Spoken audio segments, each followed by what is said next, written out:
Bună ziua și bine v-am regăsit la un nou video astăzi! Ghiciți? În ultimul episod, adică episodul precedent, am zis că voi face o parte a doua pentru că nu mai aveam minute la telefon. Am făcut acel tort și acum o să vreau să fac o înghețată. În engleză se spune Sunday! Tocmai am aflat. Bine, să începem. Yes! Ok, am făcut acest cerc înainte.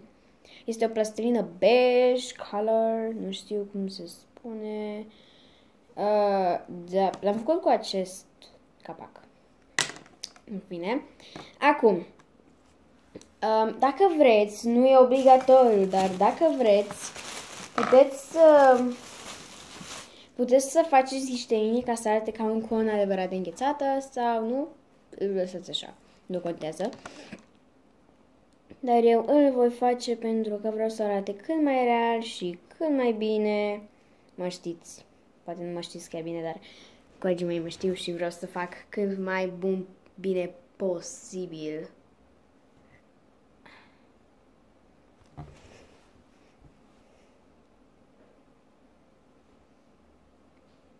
Acest con de înghețată.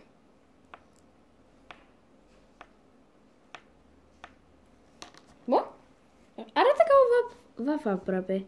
Nu știu dacă se vede, scuzați. Eu filmez cu telefonul. Ok.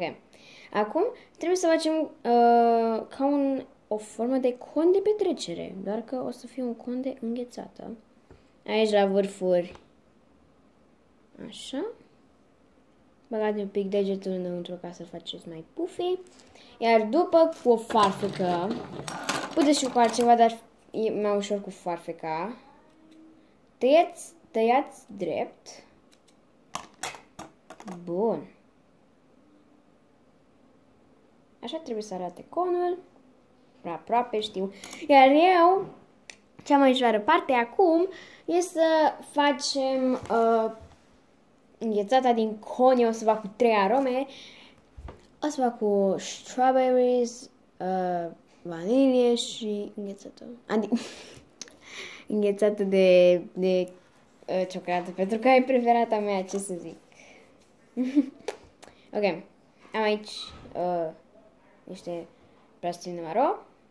Hai să punem aici. Să mai luăm niște înghețată maro. Înghețată roz pentru cea de căpșuni. Scuzați că tot încurc cuvintele.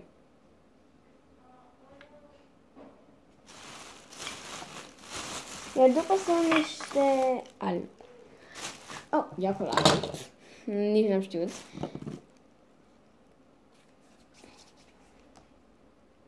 Bun. Bum. O înghețată.